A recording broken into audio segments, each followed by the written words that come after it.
Hello students, Rajiv Gurukul में आप लोग का स्वागत है। स्टूडेंट्स, आज आपको बताएंगे एनसीईआरटी मैथ एक्सरसाइज नंबर 8.2। ये आपका ट्रिगोमेट्री का स्टूडेंट है, तो ये आपका प्रॉब्लम जो है एक्सरसाइज 8.2 क्वेश्चन नंबर 2 है।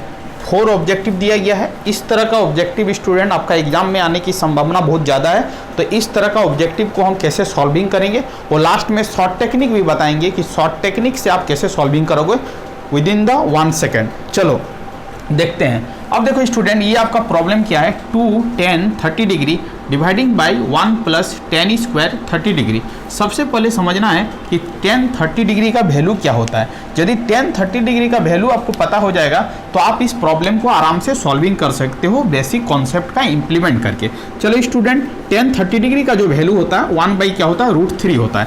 तो आपको क्या करना, इस प्रॉब्लम को सॉल्व करना है। तो 2 10 30 डिग्री डिवाइडिंग बाई क्या है, 1 प्लस 10 स्क्वायर 30 डिग्री है। ठीक है, अब बताओ 10 30 डिग्री का वैल्यू क्या होगा, तो आप बोलोगे 1 बाई √3 होगा। चलो इस वैल्यू को यहाँ पर पुट करेंगे तो 2 multiply 1 by √3 dividing by 1 plus 1 by √3 का क्या हो जाएगा, होल स्क्वायर हो जाएगा, क्योंकि यहाँ पर 10 स्क्वायर 30 डिग्री है। ठीक है, तो 10 30 डिग्री का वैल्यू 1 बाई √3 होगा, इसका क्या होगा, स्क्वायर होगा। चलो इसको सॉल्व करेंगे तो आपको मिलेगा 2 by √3 dividing by 1 plus 1 by √3 का स्क्वायर करोगे तो 1 बाई क्या मिलेगा, 3 मिलेगा, 1 का 1 मिलेगा, और √3 का स्क्वायर करोगे तो 3 मिलेगा। अब इसको सॉल्व करेंगे तो 2 बाई क्या हो जाएगा, √3 हो जाएगा। इसको सॉल्व करेंगे तो 3 प्लस 1 और आपका बटा में 3 होगा। इसको सॉल्व करेंगे तो 2 बाई √3, ये 3 ऊपर जाएगा तो यहाँ पर 3 होगा, और 3 प्लस 1 क्या हो जाएगा, 4। अब देखो √3 को 3 से कैंसिल करेंगे तो यहाँ पर क्या होगा, √3 होगा, और 2 को इससे कैंसिल करेंगे 4 को तो 2 होगा।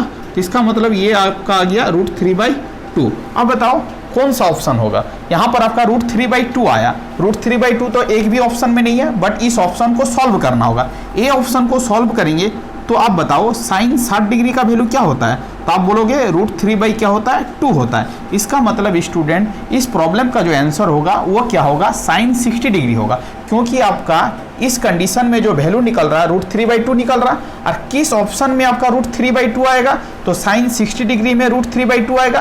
तो LHS इज इक्वल टू क्या हो रहा है, RHS हो रहा है। इसका मतलब इस प्रॉब्लम का जो आंसर होगा वो आपका क्या होगा, ए होगा। cos 30 डिग्री नहीं होगा, क्योंकि cos 60 डिग्री नहीं होगा, क्योंकि cos 60 डिग्री का वैल्यू क्या होता है, cos 60 डिग्री का जो वैल्यू होता है वो आपका क्या होता है, ये भी याद रखना, 1 बाई क्या होता है, 2 होता है। ये नहीं होगा क्योंकि √3/2 लाना है। 10 60 डिग्री का वैल्यू क्या होता है, तो आप बोलोगे 10 60 डिग्री का जो वैल्यू होता है उसको आपको याद रखना है, √3 होता है। और साइन 30 डिग्री का जो वैल्यू होता है वो आपका क्या होता है, 1/2 होता है। मतलब इस प्रॉब्लम का जो आंसर होगा वो आपका क्या होगा, √3/2 होगा। क्या होगा, √3 क्या होगा, 2 होगा। आपको याद रखना है। चलो अब देखते हैं, एक फॉर्मूला देखते हैं, उस फॉर्मूले का आपको नोट करना है। क्या नोट करना, 2 10 theta dividing by 1 plus 10 square theta रहे तो आपको डायरेक्ट याद रखना है, इसका फॉर्मूला होता है साइन 2 थीटा होता है। क्या होता है, साइन 2 थीटा होता है। क्या होता है, साइन 2 थीटा होता है। अब देखो ये फॉर्मूला यदि याद रखता तो थीटा की जगह पर क्या है, 30 डिग्री है। इसका मतलब है साइन 2 हो जाता, और थीटा की जगह पर यहाँ पर कितना, 30 है, तो थीटा की जगह पर हम लोग क्या रख लेते, 30 रख लेते, तो डायरेक्ट आंसर हो जाता आपका क्या हो जाता, साइन 60 डिग्री हो जाता। इसका मतलब है ये फॉर्मूला को याद रखना है, 2 10 theta dividing by 1 plus 10 square theta is equal to क्या होता है, साइन 2 थीटा होता है। क्या होता है, साइन 2 थीटा होता है। थीटा की जगह पर यहाँ पर क्या है, 30 डिग्री है, तो साइन 2 गुना 30 साइन 60 डिग्री होता है। आंसर क्या होता है, ए होता है। इस तरह करके प्रॉब्लम को इस तरह करके सॉल्विंग करेंगे। ये इसका क्या है, फॉर्मूला है। इसको आप नोट कॉपी में नोट कर लोगे, आपको कंपटीशन एग्जाम में भी ये फॉर्मूला बेहद यूजफुल होगा। चलो आगे का प्रॉब्लम देखते हैं। 2 नंबर प्रॉब्लम को सॉल्विंग करते हैं कि 2 नंबर प्रॉब्लम का आंसर क्या होगा। चलो अब देखो, इसको नोट करना है, नोट कर लो। अब आपको बताएंगे प्रॉब्लम नंबर 2 का सॉल्यूशन।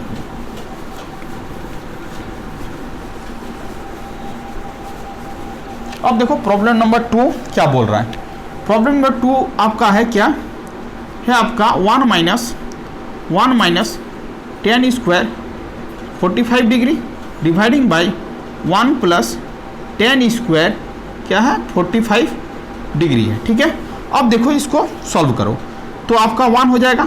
टेन 45 डिग्री का वैल्यू 1 होता है, 1 का स्क्वायर होगा, डिवाइडिंग बाई 1 प्लस 1 का क्या हो जाएगा, स्क्वायर हो जाएगा। अब बताओ ये 1 है, माइनस 1 का स्क्वायर करेंगे तो 1 होगा, ये आपका 1 है, 1 का स्क्वायर करेंगे तो 1 होगा, 1 में से 1 जाएगा तो 0 होगा, और ये आपका 2 होगा। 0 को डिवाइड करेंगे 2 से तो आपका आंसर क्या होगा, 0 होगा। इसका मतलब इस प्रॉब्लम का आंसर क्या हो जाएगा, 0 हो जाएगा। इस प्रॉब्लम का आंसर क्या हो जाएगा, 0 हो जाएगा। इसका एक फॉर्मूला होता है, उसको याद रखना, 1 minus tan square theta dividing by 1 plus tan square theta is equal to क्या होता है, कॉस 2 थीटा होता है। ये फॉर्मूला को आपको याद रखना है, ये फॉर्मूला याद रखोगे 1 सेकंड में बन जाएगा। अब देखो 1 minus tan square theta dividing by 1 plus tan square theta is equal to क्या होता है, कॉस 2 थीटा होता है। तो देखो कॉस 2 और थीटा का जगह क्या 45 है, तो आपका क्या हो जाएगा, ये हो जाएगा। आपको गुना करना है तो कॉस 90 डिग्री होगा, और कॉस 90 डिग्री का वैल्यू क्या होता है, 0 होता है। इसका मतलब आंसर क्या होगा, 0 होगा। यदि ये फॉर्मूला पता रहता तो आप 1 सेकंड में प्रॉब्लम को सॉल्व कर लेते। यदि आप वैल्यू पुट भी नहीं करते तो आपका आंसर आ जाता। तो ये फॉर्मूला को आपको याद रखना, अपने नोट कॉपी में लिख लेना है, ठीक है। अब देखो 3 नंबर प्रॉब्लम को सॉल्व करते हैं। 3 नंबर प्रॉब्लम क्या बोल रहा है, चलो इसको नोट करना है, नोट कर लो। अब देखो 3 नंबर प्रॉब्लम का सॉल्यूशन बता रहे हैं स्टेप बाय स्टेप। अब देखो 3 नंबर प्रॉब्लम क्या बोल रहा है, 3 नंबर प्रॉब्लम क्या बोल रहा है आपसे, sine 2a is equal to 2 sine a, ठीक है। ये आपका इसके बराबर है, तो कब आपका बराबर होगा, व्हेन a के जगह पर किस एंगल को पुट अप करोगे, ये statement LHS equal to RHS हो जाए। तो चलो ठीक है, देखते हैं। 2 साइन 2a एंगल के जगह पर हम क्या करते हैं, 0 डिग्री रखते हैं, ठीक है। अब देखो 2 साइन और एंगल के जगह पर 0 डिग्री रखते हैं। LHS और RHS बराबर हो रहा है कि नहीं देखते हैं। तो ये आपका क्या हो जाएगा, 0 डिग्री हो जाएगा, और 2 साइन क्या हो जाएगा आपका, 0 डिग्री हो जाएगा। साइन 0 का वैल्यू 0 होता है, और 2 साइन 0 का वैल्यू 0 होता है। तो 0 इज इक्वल टू क्या हो रहा है, 0 हो रहा है। इसका मतलब LHS इक्वल टू क्या हो रहा है, RHS हो रहा है। किस कंडीशन में, जब एंगल ए के जगह पर आप क्या रख रहे हो, 0 डिग्री रख रहे हो, तभी ये पॉसिबल है। अदरवाइज दूसरे वैल्यू को रखोगे तो ये कंडीशन सेटिस्फाइड नहीं करेगा। इसीलिए इस प्रॉब्लम का जो आंसर होगा वो आपका क्या होगा, 0 डिग्री होगा। दूसरे कंडीशन को सेटिस्फाइड करके देखते हैं। अब देखो मान लेते हैं कि 30 डिग्री रखते हैं, ठीक है। अब देखो 2 साइन और ए के जगह पर क्या रखते हैं, 30 डिग्री रखते हैं, ठीक है। तो साइन ये आपका 2 से इसको मल्टीप्लाई करोगे तो 60 डिग्री हो जाएगा। ये 2 साइन क्या होगा आपका, 30 डिग्री होगा। साइन 60 डिग्री का वैल्यू क्या होता है आप ही बताओ, √3/2 होता है। और ये आपका 2 और ये आपका साइन 30 डिग्री का वैल्यू क्या होता है, 1/2 होता है। ये कैंसिल हो जाएगा। इसका मतलब √3/2 क्या 1 के बराबर है, नहीं है। इसका मतलब है आप यदि एंगल ए के जगह पर 30 डिग्री रखोगे तो ये आपका क्या होगा, कंडीशन सेटिस्फाइड नहीं करेगा। इसका मतलब है आपका 0 डिग्री में ये कंडीशन सेटिस्फाइड करेगा, अनदर कंडीशन में सेटिस्फाइड नहीं करेगा। इसका मतलब इस प्रॉब्लम का जो आंसर होगा वो आपका क्या होगा, ये होगा। आपको ये टिक करना है, ठीक है। चलो आगे का प्रॉब्लम को देखते हैं। लास्ट प्रॉब्लम है ऑब्जेक्टिव का। इस तरह का ऑब्जेक्टिव आपका कंपटीशन एग्जाम में भी देखने को मिल सकता है। तो आपको इस तरह करके इस प्रॉब्लम को क्या करना है, सॉल्विंग करना है। चलो अब देखो आगे का प्रॉब्लम देखते हैं। 4 नंबर क्या बोल रहा है, देखो 2 10 30 degree dividing by 1 minus tan square क्या है, 30 डिग्री है, ठीक है। अब देखो इसको सॉल्व करते हैं। 2 10 30 डिग्री का वैल्यू क्या होता है, 1/√3 होता है। और 1 माइनस 1/√3 का क्या हो जाएगा, स्क्वायर हो जाएगा। इसको सॉल्व करेंगे तो 2/√3 और ये हो जाएगा 1 और ये 1/3 हो जाएगा। इसको सॉल्व करेंगे तो 2/√3 और 3 माइनस 1 बटा क्या हो जाएगा 3। 2 बाई क्या हो जाएगा √3, 3 ऊपर गया, ये आपका क्या हो जाएगा 2, ये कैंसिल हो गया। यहाँ पर क्या बचेगा √3 बचेगा। सॉल्व करके आपको मिला √3। अब देखो कौन सा आंसर सही होगा। अब बताओ cos 60 डिग्री का वैल्यू क्या होता है आप ही बताओ। तो बोलोगे 1/2 होता है। साइन 60 डिग्री का वैल्यू क्या होता है, √3/2 होता है। टेन 60 डिग्री का वैल्यू क्या होता है, √3। और साइन 30 डिग्री का वैल्यू क्या होता है, 1/2। यहाँ पर क्या आ रहा है आपका √3 आ रहा है। किस कंडीशन में आपका √3 है, इस कंडीशन में √3 है। इसका मतलब इस प्रॉब्लम का आंसर क्या हो जाएगा, सी हो जाएगा। इस तरह करके आपको टिक करना है। चलो एक फॉर्मूला यहाँ पर और बताएंगे। एक होता है आपका 2 tan theta dividing by 1 minus tan square theta is equal to, आपको याद रखना है टेन क्या होता है, टेन आपका क्या होता है 2 थीटा होता है। इसको आपको क्या करना है, याद रखना है। ठीक है, ये फॉर्मूला आपका बेहद इंपॉर्टेंट है। तो आपको 3 फॉर्मूला बताए, तीनों फॉर्मूला को आपको याद रखना है। तीनों फॉर्मूला आपका एग्जाम पॉइंट ऑफ व्यू से क्या है, बहुत इंपॉर्टेंट है। इस तरह का फॉर्मूला से आपको प्रॉब्लम पूछा जा सकता है। तो आपको एक फॉर्मूला याद रखना है, 2 tan theta dividing by 1 plus tan square theta is equal to क्या होगा, साइन 2 थीटा होगा। एक फॉर्मूला याद रखना है। एक फॉर्मूला आपको याद रखना 1 minus tan square theta dividing by 1 plus tan square theta is equal to क्या होगा, cos 2 थीटा होगा। ये फॉर्मूला याद रखना। एक फॉर्मूला याद रखना 2 tan theta dividing by 1 minus tan square theta is equal to क्या हो जाएगा आपका, tan 2 थीटा होगा। ये आपको तीनों फॉर्मूला को याद रखना है। एग्जाम पॉइंट ऑफ व्यू से क्या है, बहुत इंपॉर्टेंट है। इस तरह का प्रॉब्लम आपका एग्जाम में देखने को मिल सकता है। तो ये फॉर्मूला आपका ट्रिगो का क्या है, VBI फॉर्मूला है। इसको आपको नोट करके एक पॉइंट में रख लेना है, इसको बार बार याद रखना है। इस तरह का प्रॉब्लम से आप, इस तरह का फॉर्मूला से आप प्रॉब्लम को आराम से क्या कर सकते हो, सॉल्विंग कर सकते हो। 2 tan theta dividing by 1 plus tan square theta is equal to क्या होगा, साइन 2 थीटा होगा। 1 minus tan square theta dividing by 1 plus tan square theta is equal to cos 2 theta होगा। 2 tan theta dividing by 1 minus tan square theta is equal to क्या होगा, tan 2 theta होगा। ये सब formula को एक जगह पर नोट कर लेना। चलो नेक्स्ट प्रॉब्लम को देखते हैं, प्रॉब्लम नंबर 3। इसी एक्सरसाइज का प्रॉब्लम नंबर 3 को देखते हैं कि प्रॉब्लम नंबर 3 को कैसे सॉल्विंग करेंगे। वो भी आपका क्या है, बहुत इंपॉर्टेंट प्रॉब्लम है। उस तरह का प्रॉब्लम आपको एग्जाम में देखने को मिल सकता है।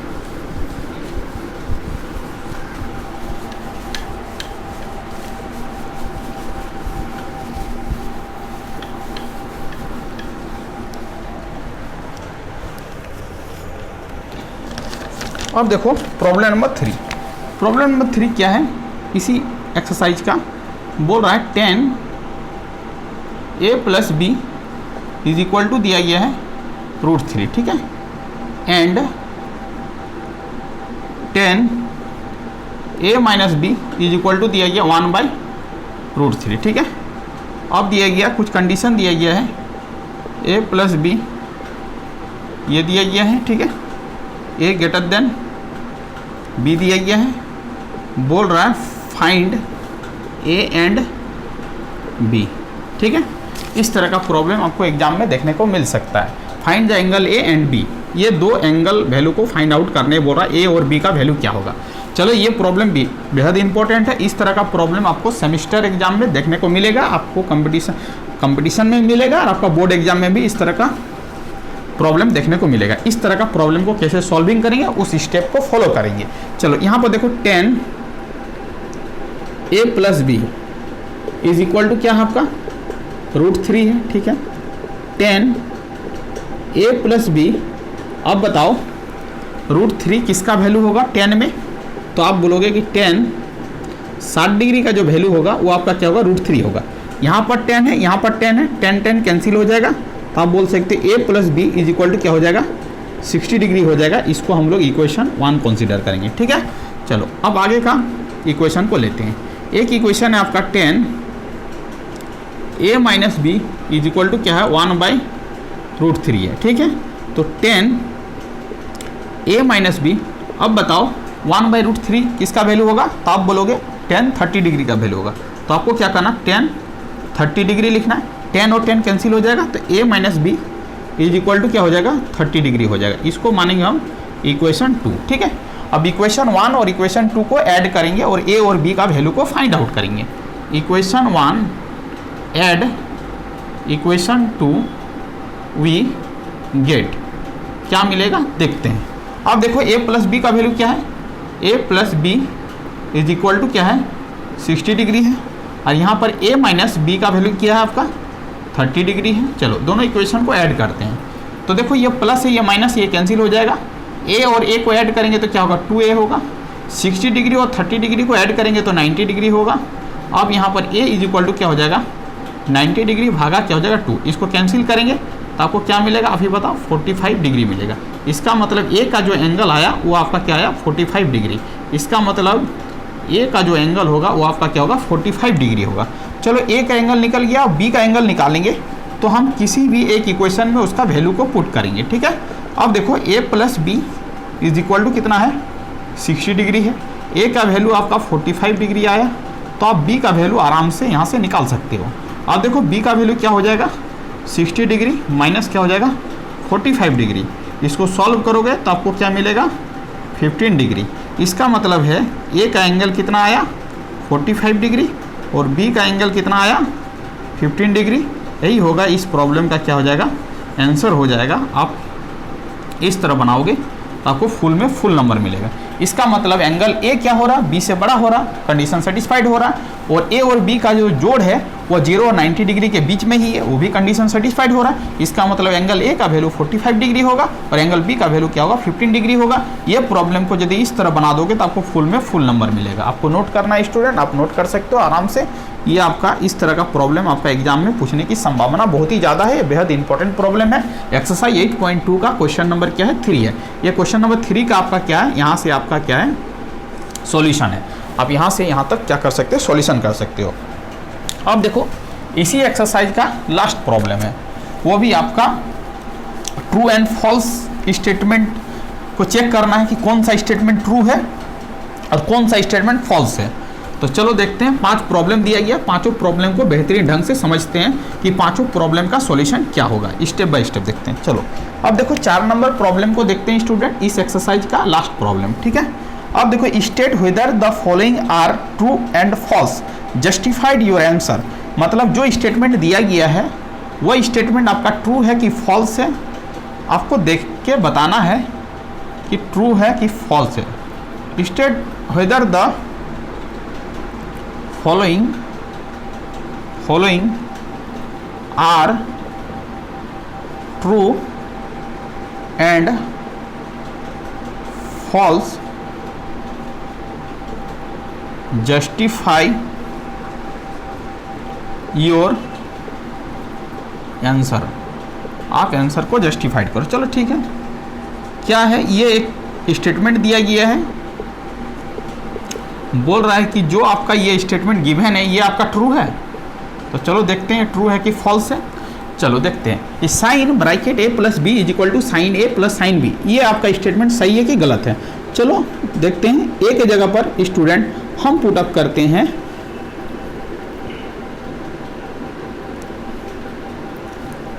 30 डिग्री, ठीक है। अब बी के जगह पर पुट अप करते हैं 60 डिग्री और देखते हैं कि ये कंडीशन को सेटिस्फाइड कर रहा है या नहीं कर रहा।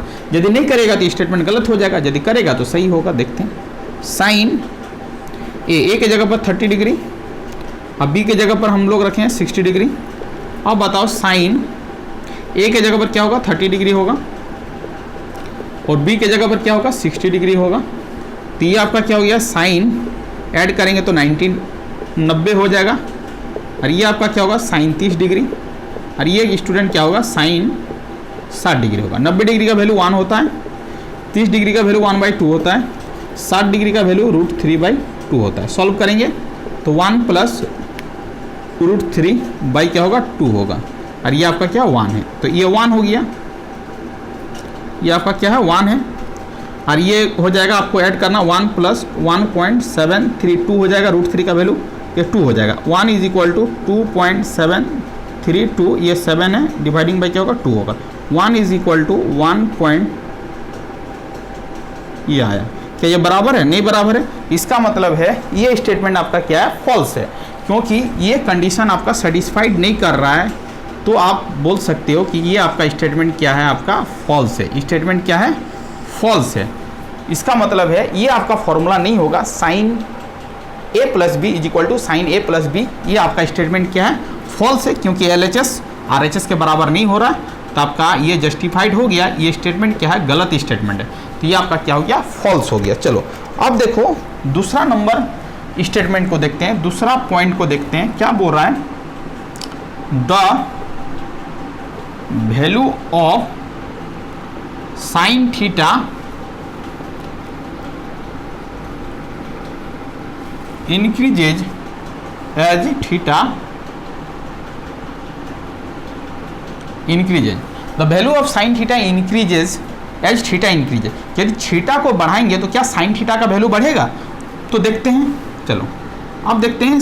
ये साइन 0 डिग्री लिखते हैं, यहाँ पर लिखते हैं साइन 30 डिग्री, यहाँ पर लिखते हैं साइन 45 डिग्री, और यहाँ पर लिखते हैं साइन 60 डिग्री, और यहाँ पर लिखते हैं साइन 90 डिग्री। और देखते हैं, देखो स्टूडेंट, यहाँ पर थीटा का वैल्यू क्या हो रहा है, इंक्रीज हो रहा है। 0 से 30 जा रहा, 30 से 45, 45 से 60, और 60 से क्या हो रहा है, 90 हो रहा है। इसका मतलब थीटा का वैल्यू क्या हो रहा है, इंक्रीज हो रहा है। तो क्या साइन थीटा का वैल्यू इंक्रीज कर रहा है, देख लेते हैं। साइन 0 का वैल्यू क्या होता है, 0।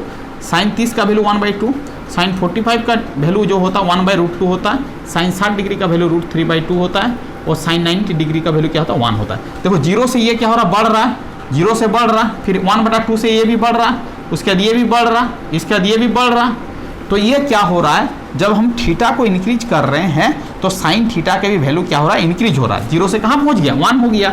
इसका मतलब धीरे धीरे क्या हो रहा है, बढ़ रहा है। तो ये स्टेटमेंट जो है स्टूडेंट, ये आपका क्या स्टेटमेंट जो है वो आपका क्या है, ट्रू है। क्योंकि यदि हम थीटा का वैल्यू इंक्रीज करेंगे तो साइन थीटा का वैल्यू क्या होगा, इंक्रीज होगा। आपको यहाँ पर देखने को मिल रहा है। इसका मतलब ये जो स्टेटमेंट है, ये स्टेटमेंट आपका क्या है, सही है, ट्रू है। अब देखो 3 नंबर स्टेटमेंट को देखते हैं, क्या बोल रहा है, the value of cos theta increases as theta increases.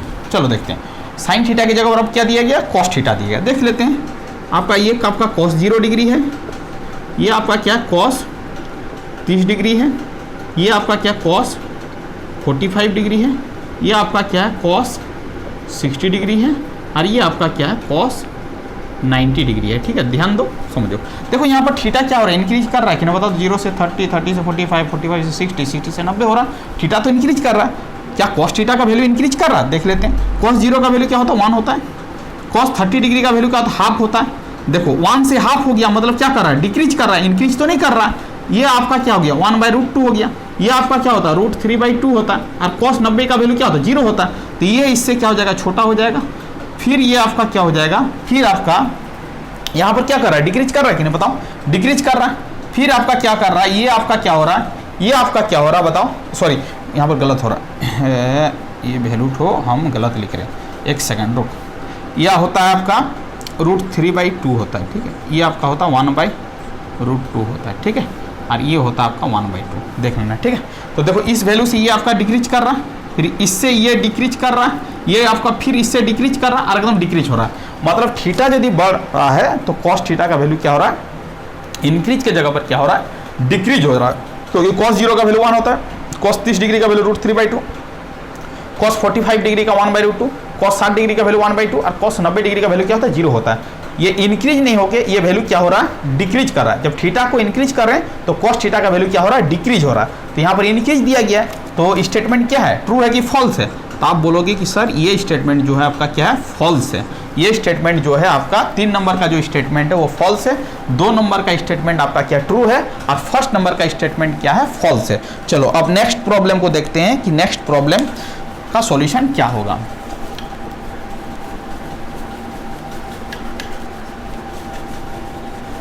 अब देखो 4 नंबर आपका प्रॉब्लम है कि sine theta is equal to cos theta for all values of theta.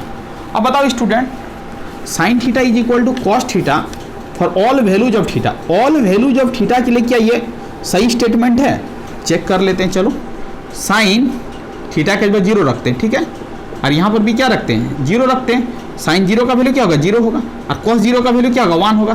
क्या ये सेटिस्फाइड कर रहा है? इसका मतलब ये वैल्यू और ये वैल्यू इक्वल नहीं हो सकता है ऑल वैल्यूज ऑफ थीटा के लिए। ठीक है, ऑल वैल्यूज ऑफ थीटा के लिए ये आपका क्या हो सकता है, ट्रू नहीं हो सकता है। खाली एक पर्टिकुलर स्पेशल केस में इक्वल हो सकता है, जब थीटा की जगह 45 रखोगे और यहाँ पर 45 रखोगे तब जाके 1/√2 1/√2 होगा। But all values of theta के लिए सेटिस्फाइड नहीं करेगा। फिर देख लेते हैं, थीटा की जगह पर 30 डिग्री रखते हैं, ठीक है, और यहाँ पर क्या cos 30 डिग्री रखते हैं। साइन 30 डिग्री का वैल्यू क्या होगा 1/2 होगा और कॉस 30 डिग्री का वैल्यू क्या होगा √3/2 होगा। क्या ये बराबर है? नहीं बराबर है। इसका मतलब ये जो स्टेटमेंट दिया गया है ये स्टेटमेंट आपका क्या है? फॉल्स है। ऑल वैल्यूज ऑफ थीटा के लिए ये आपका सही नहीं है। इसका मतलब ये वाला आपका स्टेटमेंट क्या हो जाएगा? फॉल्स हो जाएगा। ये वाला स्टेटमेंट आपका क्या हो जाएगा? फॉल्स हो जाएगा। चलो आगे क्यों देखते हैं, आगे का प्रॉब्लम, लास्ट प्रॉब्लम इस एक्सरसाइज का, तब जाके ये एक्सरसाइज क्या हो जाएगा? एंड हो जाएगा। ठीक है, अब देखो लास्ट वाला प्रॉब्लम को देखते हैं। अब देखो लास्ट प्रॉब्लम क्या है आपका? cot A is not defined for A is equal to 0 degree. ठीक है स्टूडेंट, अब बताओ cot और A के जगह पर क्या रखना? 0 डिग्री रखना। तो cot 0 डिग्री का वैल्यू क्या होता है ये मेरे को बताओ। तो आपको पता है कि tan 0 डिग्री का वैल्यू क्या होगा? तो आपको फॉर्मूला पता है, नहीं पता है तो sin 0 बाई क्या होगा आपका? cos 0 होगा। sin 0 का वैल्यू क्या होता है? 0 और cos 0 का वैल्यू 1 होता है। डिवाइड करोगे तो आपको क्या मिलेगा? 0 मिलेगा। इसका मतलब tan 0 डिग्री का वैल्यू क्या होता है? 0 होता है। और cot 0 डिग्री का जो वैल्यू होगा वो क्या होगा? 1 बाई क्या होगा बताओ? 1 बाई tan 0 होगा। और 1 बाई tan 0 का वैल्यू 0 है। 1 बाई 0 क्या होगा आपका? अनडिफाइंड होगा। इसका मतलब है कि आपका cot A is not defined. Undefined का मतलब not defined for angle A is equal to 0 degree. ये आपका स्टेटमेंट क्या है? सही है, क्योंकि cot A is not defined. किस एंगल के लिए? 0 डिग्री एंगल के लिए cot A आपका क्या है? डिफाइंड नहीं है। ये आपका क्या है? नॉट डिफाइंड है। ये स्टेटमेंट आपका क्या है? ट्रू है। ये आपका स्टेटमेंट क्या बोल रहा है? सही बोल रहा है। तो आपका ये वाला स्टेटमेंट क्या हो गया? आपका ट्रू हो गया। इस तरह करके ये एक्सरसाइज पूरा कंप्लीट हो गया। इस तरह करके आपको नोट्स बना लेना है, प्रॉपर ढंग से क्या करना है स्टूडेंट? रिवीजन करना है। थैंक यू स्टूडेंट, वीडियो को एंड करते हैं। यदि आप चैनल में नए आए तो चैनल को क्या कर लीजिएगा स्टूडेंट? सब्सक्राइब कर लीजिएगा, जिससे आपको एक्सरसाइज 8.3 का पूरी सॉल्यूशन मिल सके और देख सके। Thank you student, Vande Mataram.